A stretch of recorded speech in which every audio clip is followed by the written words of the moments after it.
Welcome back to Misadventures Recap. And if you're wondering why this episode is so late coming out, I had to have a tooth taken out earlier this week and I did not have a fun time. But things are getting back on track now, so let's take a look at week 9 of Minecraft Misadventures. It appears it wasn't just me not having a fun time, as Sausage gets scary when showing gratitude for new robes. Thank you for making this for all of us. I do really appreciate it.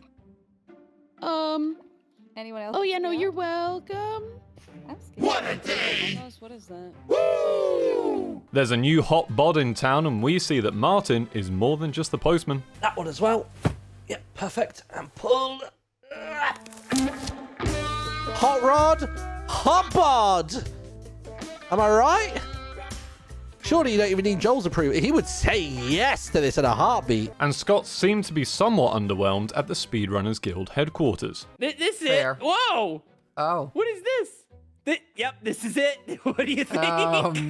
What have I joined? There's a lot of videos to recap on from this week, so let's crack on. But before we do, make sure you subscribe right now to stay up to date on everything Minecraft Misadventures. Let's recap. Sausage begins its episode with an overlook at the Riverwood hamlet, recapping the progress made last episode. It's not done yet, as he explains the plans for a castle on the hill to tie everything in together, but not until later. For now, he accepts Jimmy's road project to Isla Bonita and quickly gets to work. He needs to clear a few more trees and mushrooms, but the path is done and ready for Fwip to build the final connecting bridge. After being paid for the path and a few more dungeon runs, Sausage is now up to 57,000 gold and teases a future project that will cost a lot more. He tries to trick Jojo and Sev with an Unbreaking 5 book, but they refuse to fall for his tricks. Drift, on the other hand, is more trusting and loses 1,000 gold to the scam. Is this real? Yeah, it's totally real. This isn't real, is it? What is that? Got scammed.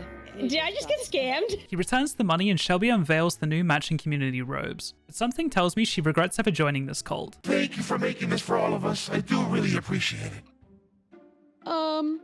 Anyone else? Oh yeah, no, you're welcome. Back at the Assassin's Guild, Sausage decides it's time for some new recruits. Cam picks Wrath, and Fwip picks Greed as their sins of choice. Sausage introduces them to the Withered Hand meeting room and assures Fwip there is no connection to any previous Minecraft SMP whatsoever. Okay, yeah. Either way, whatever. New series, new lore. No, it's something else. Connected. Yeah, Not new connected. Withered Hand. Connected this world back to Empires. There's no Nope, connection. not at all. There's no connection. No, there's no connection at all. Don't worry, What's there's four of Empires? them. What is that? Just needing Envy and Sloth to finish the 7 deadly sins, he asks for final member suggestions in the comments. He then cuts to a time-lapse of the next Riverwood Hamlet edition, originally planning for a ruined castle, but deciding it was too pretty to completely destroy, and settles with a slightly weathered version instead. After a few cinematic shots, he tours the build and plans for a few more secrets to be added later. He explains how the castle doesn't belong to the Assassin's Guild, but to a group that works with them, teasing some lore that will make sense in the future. Martin clocks in for his shift at the post office as both Fwip and Lizzie have goods waiting for delivery. Apparently, there are no laws protecting your mail in Maryport, as Martin has a read of both books and even tries to solve the riddle laid out for Lizzie. He quickly gives up after finding nothing and returns to the post office to meet Tanisha, who has a request to add a joke column to his newspaper, The Misinformer, but I'm not sure Martin is convinced. Who dug the first hole in Minecraft?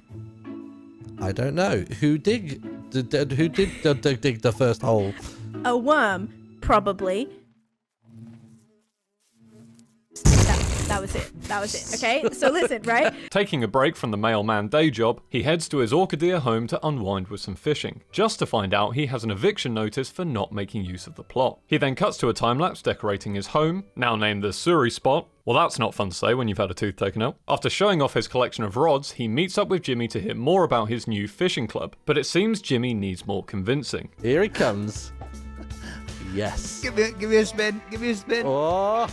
You, my friend, are an official member of Hot Rods with the Hot Bods. Yes, let's go. He's an official member. Jimmy is instantly convinced and they discuss future NPCs and Hot Rod questlines. Martin ends the episode with a tease at a new location, perfect for pirate activity, which I'm very excited to see. With a beautiful view of his neighbors' bases, Scott sets out to explore the entire server, since he's only discovered a small portion of the map so far. The journey begins at Molly's sheep farm for his daily sheep shearing quest. He finds the quest for Wren's head, but decides he would rather win Molly back without committing murder, so declines the quest. 50 sheep later, Scott is finally able to buy his sheep mount, naming them Dolly. And no, not after Dolly Parton, but after the first mammal to ever be cloned, which happened to take place in Scotland. Thank you for the history lesson, Scott. After a quick pit stop at the Emperor's Rest, Scott sets out on his journey, passing by Sausage's Riverwood Hamlet and Matt's cow ranch. He finds Cam's University of Cambridge before reaching the edge of the world and heading south. eventually reaching Joel's mushroom grove. He gets distracted by a strange stretch of wilderness that is mysteriously fully lit by a random beam of light, before finding Jojo's pendulum reach and Tanisha's toxic island. He then briefly runs through Eloise's Van Gogh-inspired picturesque land, and while we haven't covered this area in any videos yet, we are still working on the best way to recap all of the streamer POVs. Traveling up the east coast, he passes through Dwarven Kingdom, which I don't think anyone has seen before, but according to the subtext, something lurks deep within the mountains, and I really hope we get to see more about that in the future. He gives Drift a jump scare while passing through Lawnhaven, and then finds Lizzie's magical forest. It's at this point that I think the long journey is starting to take its toll. Is it just me, or does this ice kind of look like an Among Us bean? He finds Pix's Jottenberg and completes his loop of the world that is traversable so far. While filling in some gaps on the map, he finds a jungle temple, which we've seen a sneak peek of during a video from Avid, and then declares the server fully explored. Back in Maryport, he meets with Avid to learn about the new Speedrunners Guild, who then informs him that there will be a trial to see if Scott is suitable to join. They run through the Maryport sewers, and with Scott showing Avid so many new secrets, he starts to question who the real expert is here. Are you sure you're part of the Speedrunners Guild? Yeah. Well, the entrance for me was pretty much nothing. Ah. He passes with flying colors and is given a tour of the headquarters. Whoa! Oh. What is this? Yep, this is it. What do you think? What is this?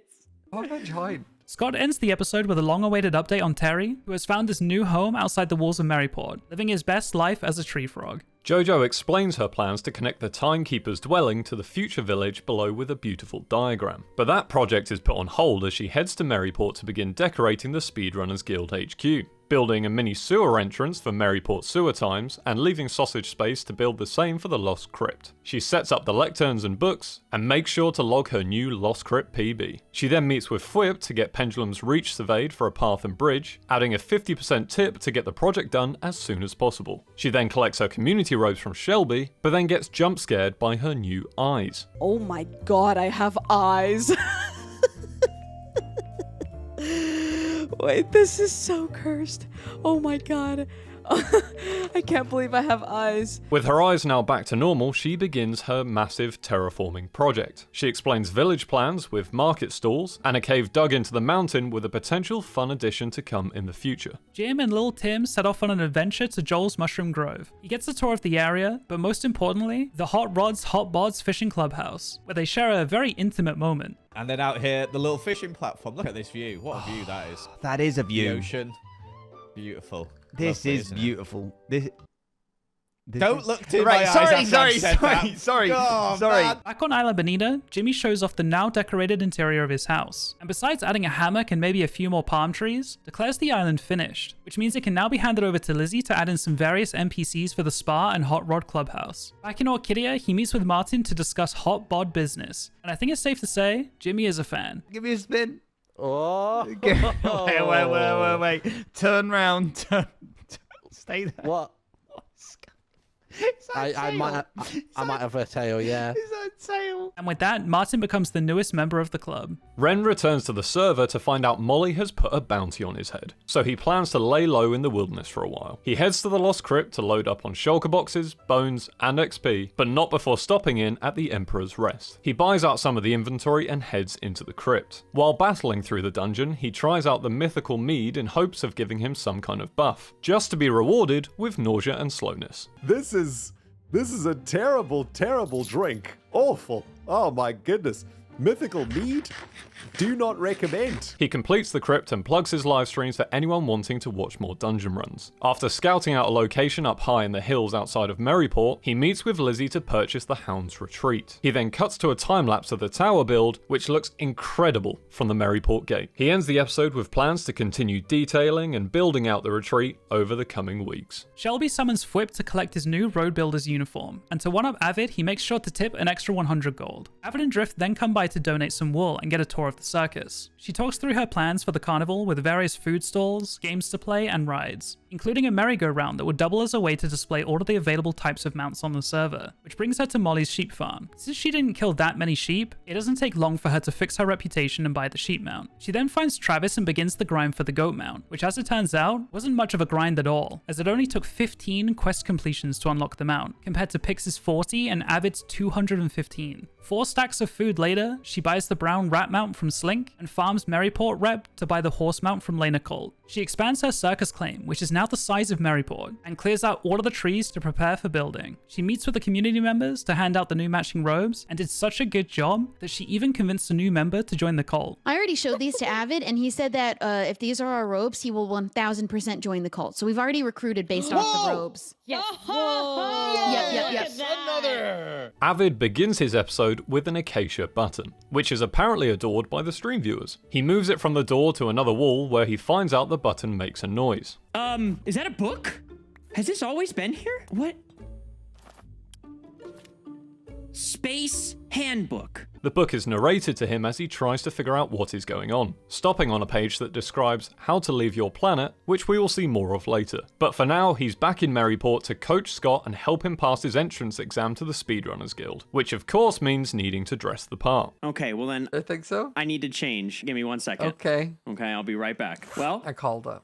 you called this? What? Well, I literally, as soon as you left, I was like, is he going to come back in more booty shorts? Scott is off to a great start, showing Avid things he didn't even know about, like 1x1 swim tunnels and the secret cave with Muckshell and Champ. Avid purchases the grey rat mount and they get to Scott's first official time. He flies through the dungeon and is accepted into the guild. Back at the Space Cove, Shelby and Avid free the pendant goats, which slightly backfires. I mean, this is mostly your problem. Oh.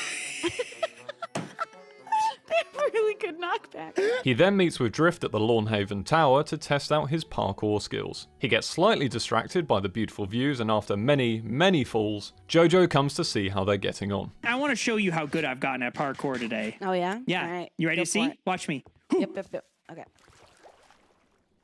How'd I do? After a quick tutorial, Avid finally makes it to the top of the tower. He gathers all the materials for his spaceship and begins the time-lapse with this week's custom song, an extended version of his Misadventures intro song. He reveals the finished build, which was teased in a previous episode, but is also from an older series on his channel, which adds a really nice personal touch for his long-term viewers. Callum returns to Maryport to announce his home has now been turned into the new Speedrunners Guild headquarters. He runs through the various categories for the dungeon speedruns and heads to the Maryport sewers to set a time for himself, using a very cool trick he learned from Jojo, where you use the poison tick damage to boost up to the exit. He runs the dungeon a couple more times until he gets a clean run at 51 seconds, which he'll add to the book once it's been accurately timed and verified. He then cuts to some highlights of his POV of Cam's hide and seek event and plugs his stream for those that want to see extra parts that don't make it to his YouTube channel. Since Flippins no longer remembers her wedding, Drift tries to win her back, but it doesn't go so well. And then Hey, what? Flippins, do you like me? Well, I reckon you're tolerable. Tolerable? Yesterday you were like, you're awesome, Drift. She gives up on the chase and decides to prioritize the Mufia once again. Despite a slight eviction scare, Avid and Drift work on expanding the milk business to Orchidea. They build another fake storefront, this time a candy shop called Milk and Honey. They hide a murder ring in the attic, which will be used to fake hits and scam the Assassin's Guild out of their bounty rewards. She meets with Jojo in Maryport to discuss joining the Speedrunners Guild. Worried about her skills, she joins as a trainee as they plan some future dungeon speedrunning lessons. Then back in Lawnhaven, she plans out 2 new builds. She commentates through a time-lapse and begins the tour. Since the builds were made on stream, they ended up being a lot of chat input, hence why there is now a Lawnhaven fast food ride-through. You truly can build anything in Minecraft. The other build will eventually be turned into a cozy little tavern, but both interiors will be built out in a future episode. And that's everything for the Week 9 recap. I'm really sorry it was so late coming out, but I've basically recovered now, so we'll be getting back on track with the recaps and making sure you stay up to date on Minecraft Misadventures. If you enjoyed this episode, make sure to like, subscribe, and all that good stuff, and we'll see you in the next recap.